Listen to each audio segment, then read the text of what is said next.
Hello and welcome to the Connected Community Podcast.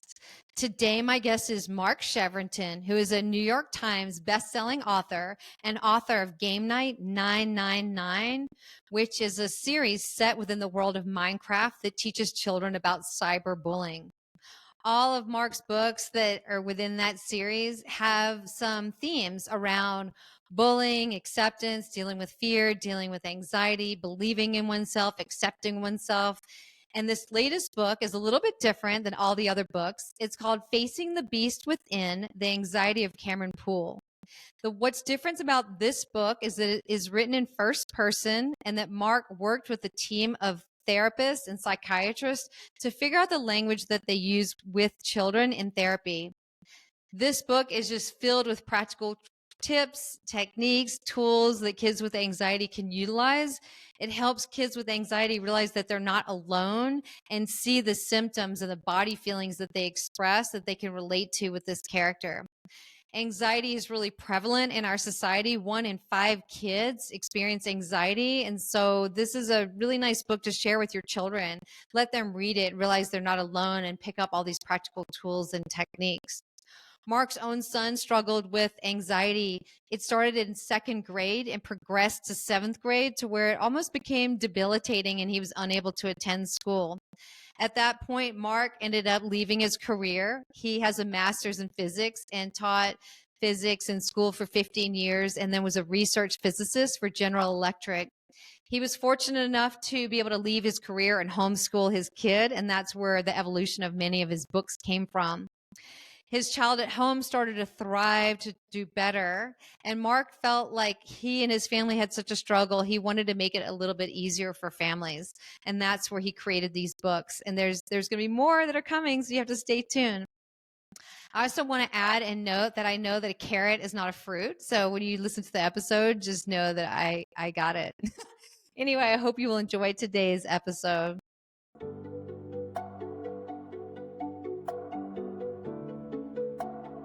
Hello, and welcome to the Connected Community Podcast, a place to explore possibility through mindfulness, movement, and self-discovery. Our intention is to deliver insight and inspiration while fostering conversations that are genuine, unfiltered, and deeply human. We hope you will enjoy today's episode.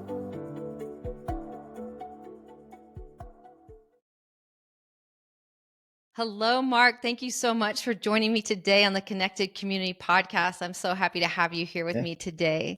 Thank you for having me. So today we're going to talk about your newest book, and you are a New York Times bestselling author, and you just released your 27th book, which is a major accomplishment. That's a lot of books. So congratulations on that. And that launched in August, right? That's right. Oh my gosh, that's amazing. And I want to, before we're going to dive into your newest book, let's just kind of start at the beginning of your path. I know that you have a master's in physics and you were a school teacher for 15 years and you've had kind of a lot of different little career paths and turns, and now you're a full-time author. And so how did you roll down that path?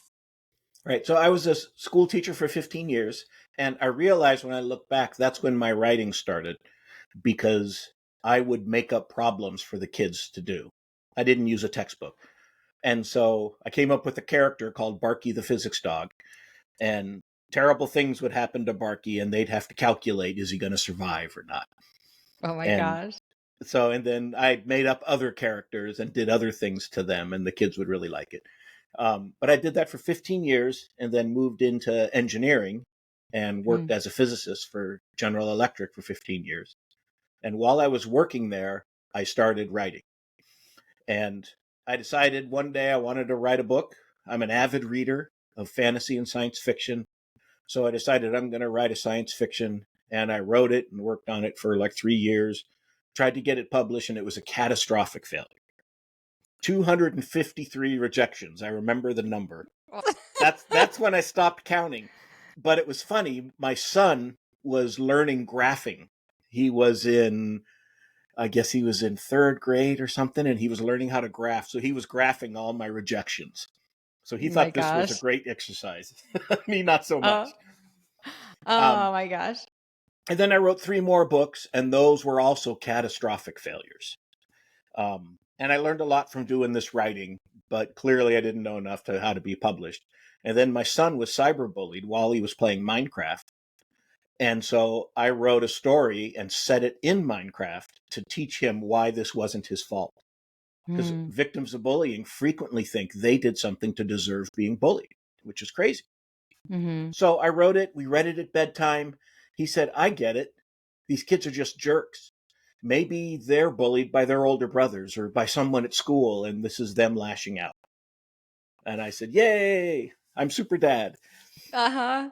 And then just for fun, I put it, self-published it on Amazon, and that's painfully easy to do, as millions of people have learned. And it was the only novel about Minecraft at the time, and so it took off like a rocket. It sold 50,000 copies in the first 4 months, Whoa. um, and made it to number 29 on Amazon's top 100 for all books. Wow. That was super exciting. Wow. And then agents and publishers started calling me, and a few years later, I'm writing Minecraft novels full time. I left my job and I was just write. That's all I did. And the first novels that you created, what were the topics? Were they geared towards children? Oh, they all were, because I was writing it for my son, and he was, I think when I wrote that book, he was like 9 or so. Mm-hmm. And so I needed it for him. So that age group is called the middle grade genre, which is Mm-hmm. like kids 7 to 13. And so I wrote it for him. And then I tend to think in series. And so I had 3 books in mind. So I wrote a second book. And by then the first book had exploded. And so I wrote a third book, and it's kind of funny. Yeah, I got to deal with the publisher. And while I'm writing the third book, the publisher says, hey, Mark, sales are really good. Don't kill the bad guy. We need another series. And I said, okay. Mm-hmm. So I let the bad guy live, and I wrote another series and another and another. It was a lot And of so fun. how many Minecraft series do you have? So I have 8 Minecraft series, so 24 books in total. Oh my gosh. Wow. Yep. And all of them are geared towards that age group, and all of them have a theme that towards kids. So do you want to talk about a few of those themes? Yeah. So the first book was about bullying because of my son. The second book was about dealing with anxiety, and the third one was facing your fears. Fourth one was about sibling relationships.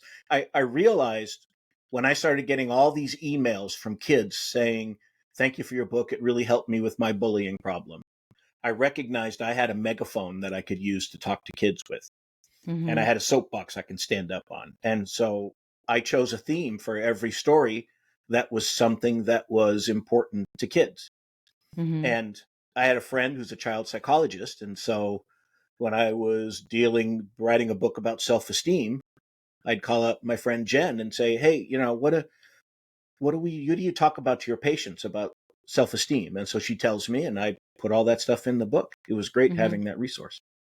And how do you weave those themes into the book so that the kids can digest them and take those messages away? Well, when I write a book, I first start with the character arc on what's the character's challenge going to be, and what is the evidence that displays that challenge, and how are they going to overcome it. And so Mm-hmm. I figure that out first. For self-esteem, I can't be saying don't have low self-esteem, right? It can't be an info dump. It Right. has to be subtle, and it has to be part of the character's struggle. But the kids need to recognize, oh yeah, the guy, he doesn't think highly of himself. But then at the end of the story, he does. Mm-hmm. And so I create the character arc, and then I fit a plot around it that's going to work with that. And the last book that you wrote, and I read that, it seems like you wove a lot of the information through the thoughts of the child, what they were Right, thinking and how they were interpreting the world through their thoughts. right. I actually wrote that book in third person originally, facing the beast within. Mm-hmm. And my agent tried to shop it around and get it published, and nobody would bite on a book about anxiety. No one was Mm-hmm. interested in that. I mean, maybe they didn't like my story, maybe they didn't like how I presented it. There could be a million reasons why they didn't like it. um, but the one comment I heard from a publisher was they said it felt too distant to them. That was the only Mm-hmm. feedback I got on why it was rejected from tons of publishers. So I rewrote it in first person so that I could make it more personal to the kid and hear those thoughts in their head, because with my son, I didn't know what he was thinking, and I didn't know the level of dread and despair and hopelessness he was feeling when he was having these incredible anxiety attacks. Mm-hmm. And so I wanted to include that in the story so kids that are having those same kind of thoughts and feelings, they don't feel so alone. Mm-hmm. And I want to dive into this topic of anxiety and how this book evolved with your son. But I want you to go over in your website. You talk about how post-COVID, 1 in 5 kids are dealing with anxiety. That's a huge percentage, That's a huge and number, right? it's huge, and it's Yeah. persistent. And I see it, and my kids got it. And so I know exactly what that looks like, and have a lot of friends that are therapists, and it's a huge issue. And so, can we start with that story about your son in second grade and how that all evolved for you? Yep. So in second grade, he started showing symptoms of anxiety. He would, and I didn't recognize them as anxiety initially. My wife says she did, but I'm not sure if she did at first. But she's much smarter than me, so I wouldn't be surprised if she did. And she has a background in psychology, so she's doubly Okay. smarter than me.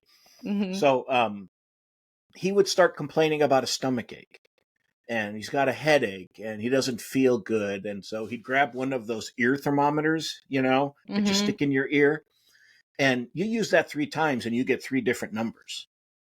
So he would keep using it until he'd get a number. He'd get 99. Yeah, I'm sick. See? And, he was convinced he was sick. And he's always been very in tune with his body. He knew when he was getting sick. Hmm. And so, at first I thought, is he just trying to dodge school? Because when I was a kid, Hmm. that's what I pulled the upset stomach card with my mom, thinking Hmm. I can get away from going to school. She never Yes. believed me, of course. I And it did the never worked. thermometer on the On the light light bulb? bulb, and that's a very poor technique. My Yeah. temperature is probably like 110. It's like 200. Yeah, Yeah. you'd be dead. Right. So he had these symptoms, and eventually we took him to the doctor to say what's wrong. And the doctor listened to us, the pediatrician, and he said he might have anxiety. You ought to get him evaluated. And Mm, sure enough, we got him evaluated, which is a laborious process, right? it To is. get that diagnosis so you can get services at the school. Mm, It's many, many, many appointments and interviews. But what was happening to him was his body was creating all this stomach acid because he didn't want to go to school because he was afraid for some reason, hmm. and his body was responding to that and was Hmm. trying to keep him out of school. So So his issues were real. It's just the where it came from. yeah, and Hmm. he never could understand why he was getting upset, other than the one time he said, I get upset because I'm afraid I'm going to get upset, Mm, which means he's afraid he's going to cry, and that makes him cry. hmm. And I learned later that's called a thought loop, which I added in the book. Hmm. Um, and that's hard to crack that nut, right? Because it's self-supporting. And so through school, this got worse and worse. And we tried different therapists. We tried art therapy. We did a lot of different therapists and CBT and all of that. And nothing seemed to help. We tried after that. We tried meds, and we would try the whole dance with trying a med, and you ramp up to see if it'll help till you get to the max, and then you ramp your way back down. And meanwhile, 6 months have gone by, and he's got Hmm. no relief, and now we got to try a new med, right? Hmm. And that's really hard to do. And some of those have not so great side effects, but his suffering was so terrible, we had to try something. Hmm. But some of the meds, they'd work, and we'd think, oh, we got it, and then they'd stop working. Hmm. The body gets used to it. I don't know. I don't No, understand. we've had the same experience too, and I mean, I think you mentioned that, like me, we're in a position where we have those resources and have the ability to do that. And even so, it took 9 months to get an eval, and then the Yeah, same song and dance of that going on the meds and then working for a while and not working. And yeah, it's a, yeah. it's a, it's a huge issue. And all the time you're watching your child suffer, Hmm. and you can't do anything about it. Mm-hmm. right? I felt like, as a father, I felt like such a failure because I Mm-hmm. couldn't protect my son. And I've spoken to a lot of people after writing this book who are dealing with this with their kids, and they say the same thing. I feel like a failure too. And I realize now we're not, because we're trying something new every day. We're doing what we can to help our child. Mm-hmm. Just because it's not successful doesn't mean we're not trying to protect them. Mm-hmm. Exactly. So Mm-hmm. eventually we got up to the point that, he was now not going to class. Before COVID, they tried putting cameras in his classrooms and having him sit in the office of the social worker and attend class that way. And it worked great one day. And then the next day, the cameras didn't work. And Mm-hmm. then his anxiety kicked in, and that didn't work anymore. And finally, we got to the point that all the meds we were using were out of the easy stuff. And now they wanted us to talk about using the one they give to psychotic patients Mm-hmm. to make them not so axe murderer like, and, make them a zombie. And we said, no, that's the end of that. And so we pulled him out of school. I quit my job at GE, And and this we was seventh grade. this was seventh grade, Okay. and pulled him out of school. I quit my job, and his anxiety nearly evaporated overnight. It was the weirdest thing you ever saw. That clearly something at the school was doing something to him. Mm-hmm. And at the time, the psychiatric nurse practitioner we were going to said she thought he had post-traumatic stress. Did you know what that was due to? No idea. He still Mm-hmm. doesn't know. Even when we talk about it now, he has no idea what it is. Mm-hmm. Part of it was probably us forcing him into school, and he's crying and wailing and terrified. And Mm-hmm. we're doing that every day. And it's not getting any better. It's getting worse. And, well, the school psychologist was telling us, just bring him in, and then he'll be upset, but he'll be upset for less every day, and a little less and a little less and a little less. Well, that wasn't working. That wasn't the case. Mm-hmm. It was the opposite. It was the opposite. And he was really upset and really upset. And so we finally said, we appreciate everything you guys have been trying to do, but this isn't working. Was school the only setting where that anxiety would kick in for him? Absolutely. Yeah. Mm-hmm. He would go to friends, play with friends, nothing. It was something about going to school. Mm-hmm. There were times when we would go to a piano lesson and he wasn't ready. He didn't practice. He was 8 and he didn't practice. Really doesn't matter, right? Mm-hmm. Right. To him, it does. And he didn't want to disappoint the teacher, so he would start showing signs of anxiety, and we'd turn around and go home and call the teacher and say, sorry, we'll pay for this lesson, but we aren't going to make it. Mm-hmm. But 99% of the time it was going to school. That was the challenge. Mm-hmm. So we pulled him out of school. I didn't want to be responsible for curriculum for homeschooling him, because all I would teach him would be physics and math, because that's all I know is physics and math.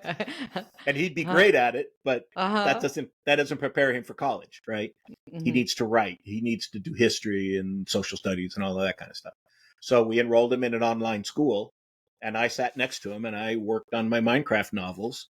And every now and then I'd turn to him and say, no, turn off Twitter, go back to reading that paper. And he would. And that was my job, to turn off Facebook. And he thrived in that environment, and he did great, and he's killing it in college now. Did it change your relationship through those years? His anxiety from second to seventh and then seventh forward, how was that relationship with him? Well, I think the relationship changed when I was at home with him. I loved being at home with him. Mm-hmm. We had great discussions. We did things together we wouldn't normally have been able to do. When I was working at GE, I would go in at 6:30 in the morning, and I'd come home at 6 at night, because I'm kind of a workaholic. And so I didn't get as much time with him as I did when I was home with him. And so that gave us a much closer relationship that I really treasure, that I had the opportunity to do that. Yeah, and the ability to do that. And a lot of parents don't have the ability to do that. And you had a career that you were able to work around that. Yeah. And it was just dumb luck that I had the revenue from these Minecraft books that enabled me to be able to leave my job. Mm-hmm. And, a lot of people don't have that option, which is unfortunate. because a lot of families, parents got to work, Mm-hmm. and it's hard to leave your job. I think we would have probably sold our house, and still I would have left the job, and we would have found a way to make it work. Mm-hmm. Um, but we were pretty desperate at that point. We would have done anything to help him. And so now he's in college. Is he living at home or is he on campus? He's living at home. My wife teaches college, Mm-hmm. and so we get free tuition. Yay! And Yeah. that's a great thing. And so Mm-hmm. he goes there, and he has not shown one sign of anxiety there. And Mm-hmm. I suspect part of it might be she's been taking him to work, every now and then since he was 4 years old. Mm-hmm. So he knows that campus, and he knows the faculty, and they know him. And so maybe that made the transition easier.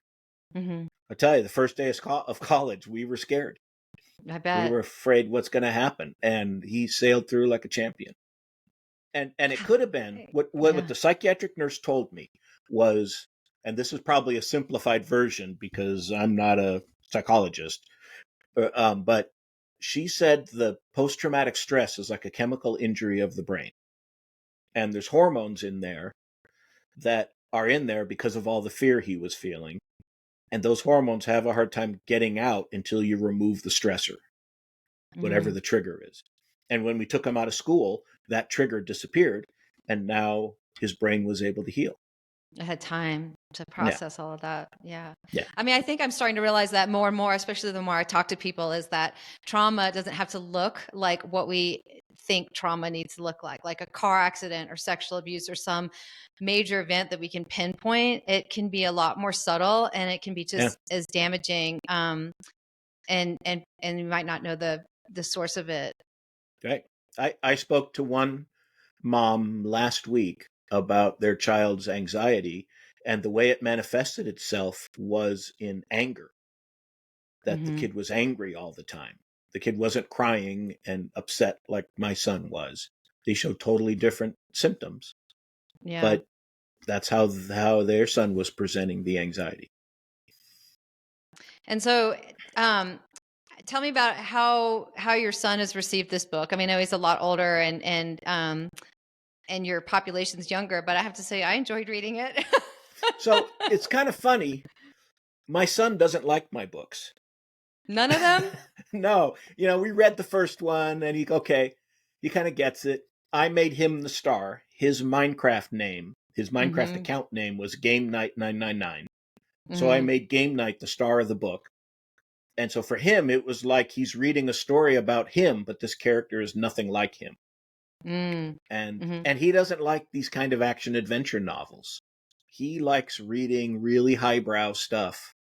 Interesting. He decided to read the Divine Comedy, and he wants to read these big thick monster books that you read in English literature in college, and he wants to Uh, do it for fun. yes, other kids are trying to just get through.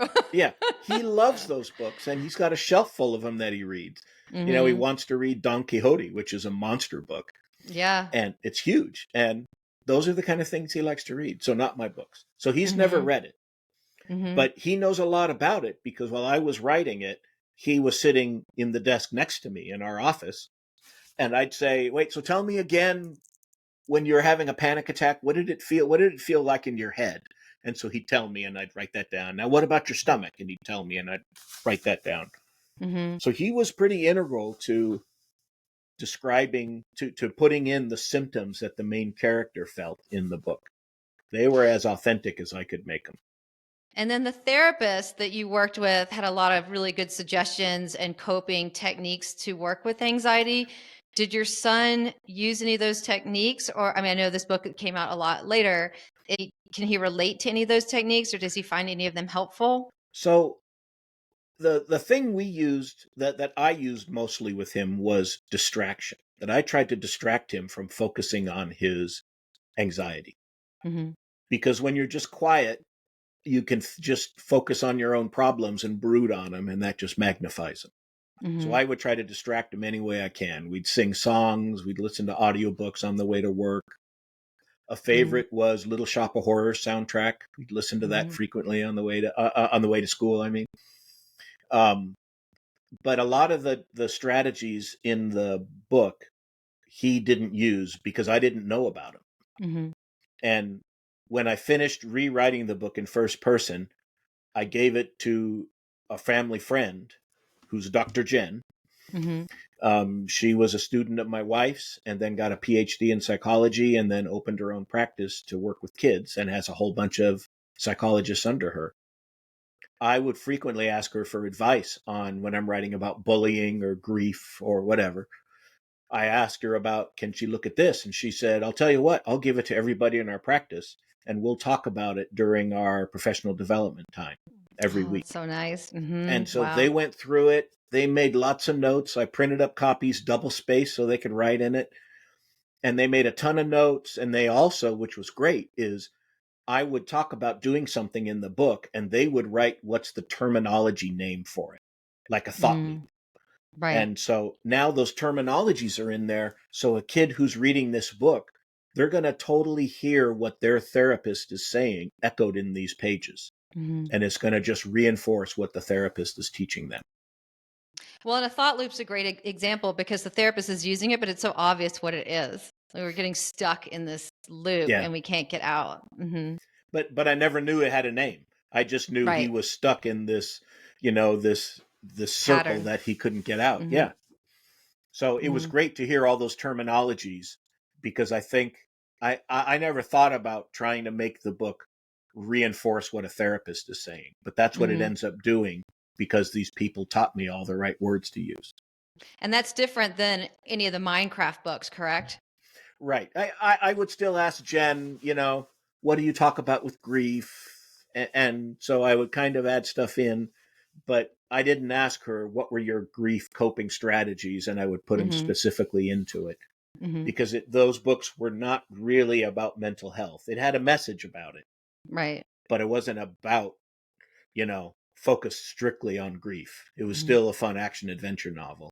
But this book is really focused on anxiety, as I'm sure you noticed. And so I really wanted to hit that hard because this experience was really difficult for our family. And you're wanting to just help people and help kids. And when we were going through this, we'd be going into the school and my son's getting upset and he's crying. And I see all the kids looking at him like, what's wrong with him? And some of the teachers are, what's wrong with that parent? This is what's going through in my head, right? Right. I don't see anybody else dealing with anxiety. And so my thoughts are all focused inward on our family. And you feel really alone and isolated, like you're the only people going through this. And of course, I know that's not true, but that's how it feels at the time.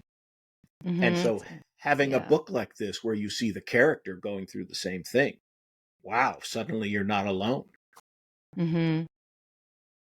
Yeah. And for kids to be able to read this and some of the things that your main character was going through, was it Cameron? Yep. Were so common. Let's talk about a few of the challenges that he has in the book without giving the book away. Okay. Or a few of the way that anxiety manifests for him in the book that other people would be able to relate to. That's kind of common. Right. So I made up in the book, he would hear a buzzing in his head, which is not something my son did. That was just a cool literary tool because I could compare it to bees and hornets, and I could make the approaching storm of anxiety, make it visual to the reader. But the self-doubt and the what ifs are a big thing with a lot of kids. What if I go to school and a bully attacks me? There was a lot of bullying in this book too. There was, especially at the beginning, right? The scene where he's hiding in the bathroom. In hindsight, I don't know if that was a little brutal because it's very visceral and you feel like you're in there with the kid.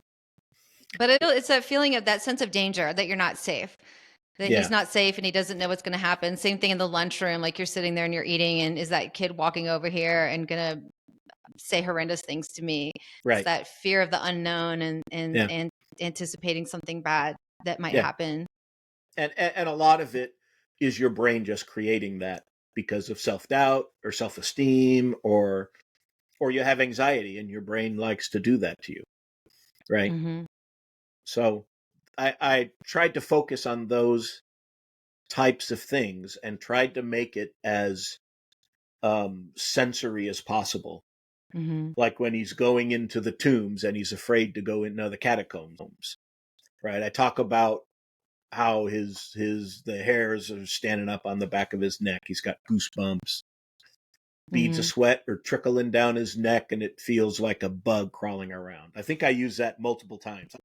Um, I tried to make it as much as possible that the reader could feel what Cameron was feeling. Mm-hmm. Because certainly when you're in the depth of this anxiety, you feel all that stuff. Your body is attacking you because it is so afraid, and Mm-hmm. you have a lot of feelings going through you. So I tried really hard to bring that across so that this was a sensory thing and a visceral thing that the reader is going to really feel as if they're in there with Cameron at his side. Mm-hmm. And let's talk about some of the coping strategies. One that I hadn't heard of that I literally liked a lot, to get out of a thought loop would be, and I might have this a little incorrect, but using the alphabet. So maybe naming all the fruits and go through with the A fruit and the apple, Yeah. banana, carrot.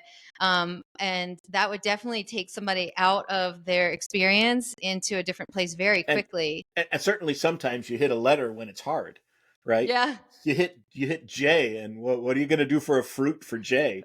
Jackfruit. Oh, I didn't know about that one. I know, right? It's an So, obscure one. so those are the distraction techniques that we used a Mm-hmm. lot with our son, which I learned later after talking to the therapists that distraction is not a good tool to use because it's like you're hiding from the problem. You're never dealing with the problem. You're not learning why you're afraid, or you're not learning that the fears are a lie, which is a big Mm-hmm. thing in the story, as I'm sure you noticed. Mm-hmm. And the other big thing is that the fears aren't going to last forever, because when kids are in the throes of these panic attacks, they think this is never going to end. And how am I going to survive? That's actually a technique I use with my kid a lot. He has these big surges of emotion that don't make sense. So he'll have a big surge of tears and he doesn't know the root of it. He doesn't know why they're coming. And I always say to him, it doesn't matter. It doesn't matter what it's about, and just let it out. And then Yep. afterwards, I'm like, wow, see, like that was only 5 minutes, and it just felt like forever, but it was 5 minutes and now it's over, because we do think that we're in something that's never going to end. Yeah. And our feelings are just going to like consume us. And just think about how terrifying that must be. Yeah. Right? Whatever the feeling is, fear, Yeah. anxiety, sadness. Yeah. I guess it's like taking that outside perspective and then being able to look at it afterwards and say, oh, I had that experience of anxiety and it was really intense, and then it went away. Right. But one of the challenges I found with our son was every time when we had these big displays of emotion, he's really upset, he's crying, he can't go to school, we bring him home. To me, those are teachable moments that we can sit and talk about it and try to dissect it and understand what happened. But Mm-hmm. he can't talk about that because he's totally overwhelmed with adrenaline from this fight or flight situation, right? So now he's really fatigued, which is common after a blast of adrenaline. And then he doesn't want to relive this because he wanted to go to school. He wanted to be with the other kids, but he Mm-hmm. can't. And so he probably feels like a failure. Mm-hmm. And so when we would talk about it, he would just shut down. And I think one of the biggest powers of this book is that a parent, when they find they can't talk about it with their kid, they can talk about what happened to Cameron. Mm-hmm. Why was it that Cameron couldn't go up on the ropes course? What happened? What made it so he couldn't do it? And you can have that discussion about what Cameron is unable to do, and that's less threatening to the child. Mm-hmm. It makes me think, I wish they would bring these in the school system, because also there's a lesson about being the bully and being bullied, and also supporting. There was a really sweet friend of his that was supporting him through this process, and Yeah. just how to be a good friend, and then how to work through some of these things. There's so many lessons in there that if they brought it into the schools, it would be such a great gift. Yeah. I think you would help a ton of kids. I'm starting right now going into schools and doing author visits to talk about this. Yeah. When I was a teacher, my classroom limit was 36 kids in high school. Mm-hmm. So if I got 20% of those that Yeah. are, I got 7 or 8 kids in there that have anxiety of one level or another. Mm-hmm. And I don't know how to talk about that or how to deal with that. And teachers aren't trained to handle that. Right. And so having a tool, this wouldn't be a great tool for high school, but it would certainly help in Mm-hmm. elementary school Mm-hmm. to have a book that you could talk about and you could read. Mm-hmm. And maybe this reduces some of the stigma. And so kids see somebody crying, instead of just ignoring them or rolling their eyes, Mm-hmm. they go over and try to help them. Wouldn't that be great? Yeah. I mean, I do feel like in elementary school, typically countrywide, we have a lot of services and support. And then once junior high and high school hit, those just disappear. They're And I just feel like overwhelmed. Yeah. right, right. And there's kids, ADHD is super common. There's so many kids that have so many different little things that they're dealing with. And books would be a great Yeah. pathway for them to like start to understand themselves. Yeah. I think it would be really helpful at the elementary school age Mm-hmm. to have kids read about this and learn some empathy and understand Yeah. what's going on and feeling like you're not alone. Yeah. Let's talk about a few of the other coping strategies that are in the book that are so successful for Cameron. So I used a lot of distraction because that's what we used with our son. Mm-hmm. Um, but the thing I didn't understand fully was the piece about the what ifs are a lie, the fears are a lie, and that it's not going to last forever. And so I would, in the book, have Dr. Jen have Cameron recall a lesson by Dr. Jen about that, about talking about the ants. She would call them the automatic negative thoughts. She would call them ants to her Mm-hmm. patients. And she had a little song. I don't remember what it was. And if I knew, I wouldn't sing it anyways. Come on, Mark. but, but, addressing those things, those are the things that I didn't know we needed to address with our son, because we didn't get to the problem of understanding what he's afraid of and having him realize that whatever he's afraid of, it's a lie. And Mm-hmm. so I tried to include that throughout the book wherever possible, because that's an important thing for kids with anxiety, is to recognize that the thing they're afraid of isn't real, because that's the very definition of anxiety, right? An imagined fear. So let's give a more concrete example of that in the book, how that appeared. So I think when he would see the villain, the demon lord of Agartha, Malthus, when he would have to confront him, he would totally imagine things that are going to happen to him, and he's going to make up these what ifs. What if there's monsters coming through the tunnel and I'm hiding here and they catch me? What Mm-hmm. if I lead my friends into danger and somebody gets hurt? Mm-hmm. But those were all pretty valid what ifs. Well, certainly they were when you got monsters chasing you, right? Yeah. but but certainly he obsessed on those. Mm-hmm. Cameron does, Mm-hmm. because that's a big part of his anxiety, is his imagination creating these monsters for him. There's Mm-hmm. one where I remember he's going through a tunnel and it's dark, and he imagines monsters in the darkness waiting to reach out from the wall to grab him with clawed hands. Mm-hmm. Right? He's in a rocky tunnel. There's no monsters in the walls, right? At least, I mean, I assume there's not. But Mm-hmm. so he imagines this danger, and then that causes his anxiety to hit, and his breathing gets rapid and shallow, and he starts to sweat. And those are the moments at the beginning of the book when I try to have him use a coping strategy and fail at it. because in literature, you want the first half, the main character, to be unsuccessful. And then at the end, you want them to be successful. That's part of the character arc. And so he would imagine those things and he would be afraid. And they're totally, created by him.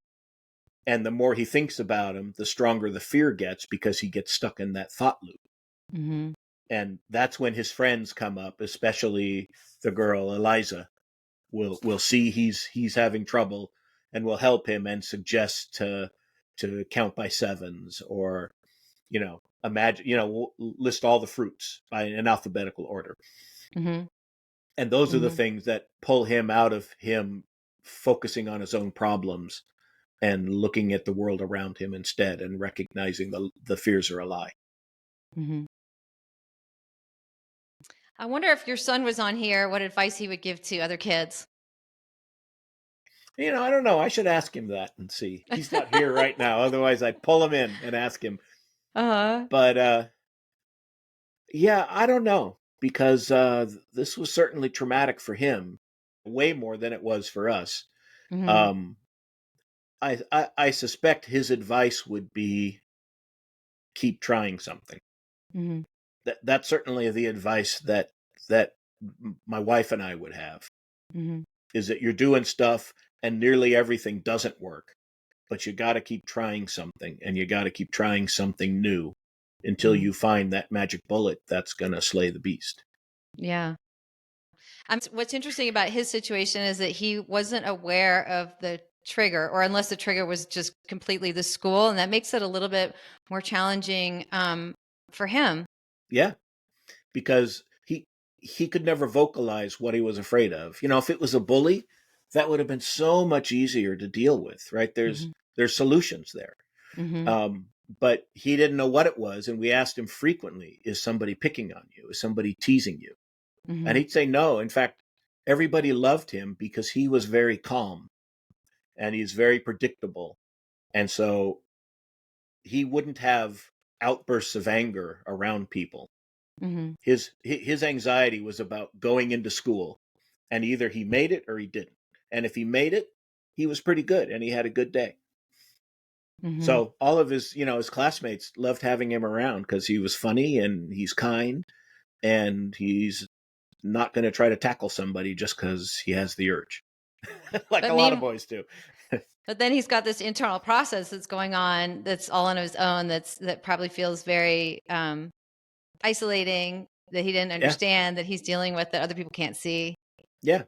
And Mm-hmm. and I imagine if he was struggling with anxiety in class, he probably assumes everybody knows and everybody's watching him, Yeah.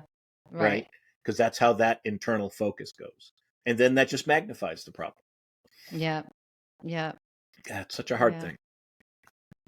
So tell me this new, tell everybody the name, the title of the new book, and where they can find it. And also, it's won some awards already. It has.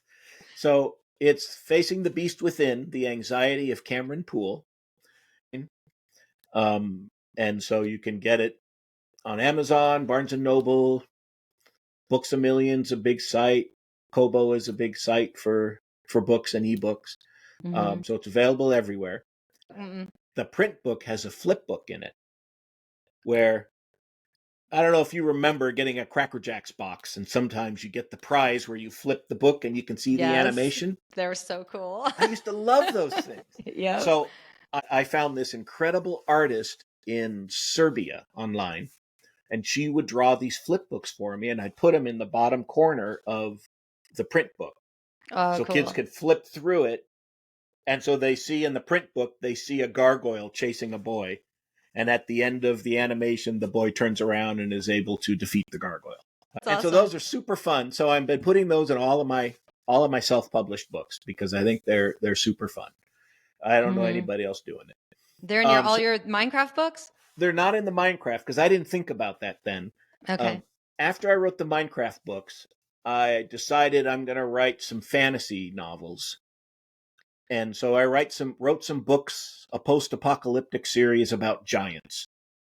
And because giants are going to be super popular, and so I wrote these books, and boy did they tank on Amazon.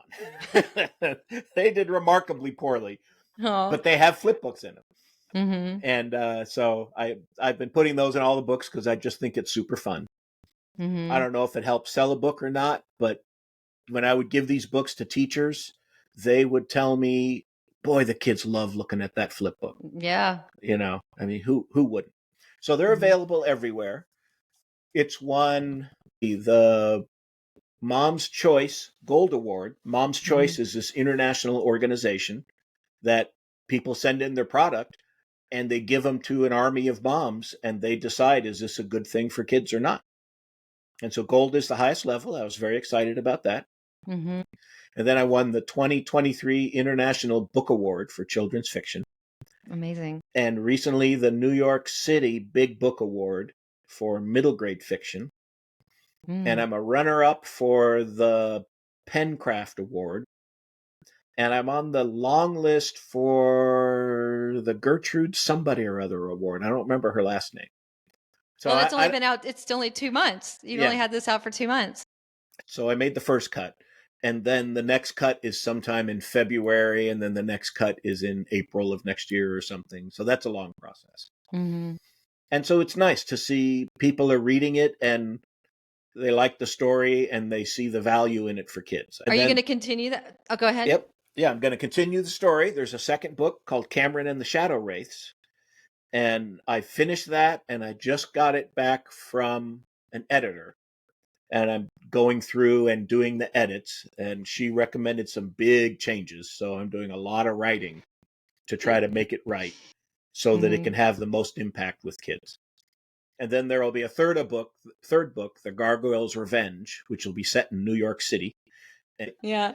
And then that'll complete that series. And what happens after that, I don't know. And these next two that are coming out, they the same kind of theme? They're first person. You're working with Dr. Jen. Yep. Yeah, So that's awesome. The book 2, Cameron and the Shadow Wraiths, is going to continue to deal with Cameron's anxiety because you're never cured, right? You just learn to cope. But now he has self-esteem issues because everybody thinks he's this great hero. And, in the moment when you're facing the saber-toothed tiger and you battle it and win, you feel like a hero. But I bet after that, you feel like, well, what the heck were you thinking? And you're still a scared person. And so he's still a scared boy, but everybody thinks he's a hero. And so he has this imposter syndrome kind of thing going on. I was just going to say that imposter syndrome, which so many adults feel, right? Oh, I totally have that. Yeah. Yeah. I can't say I don't. Yeah. I wish I didn't, but I always think my writing sucks. Books are no good. But that's just who I am. And so he's struggling with that. And then the third book, I don't have any idea what that's about. But it's going to be Cameron. It's going to be Cameron and all the friends. All I know is I'm working with a cover artist for that third book. And she's going to start working on the cover like in December sometime. And she's this fantastic artist named Leah Priest. In fact, the book cover for Facing the Beast Within won first place in one of the awards in the Colorado Independent Publishers Association award. And so she's a fantastic artist. And so how do people reach you if they want to reach you? Or I know you have a website. What are the other points of contact and ways that people can follow you? So I'm on Twitter at MarkC_author,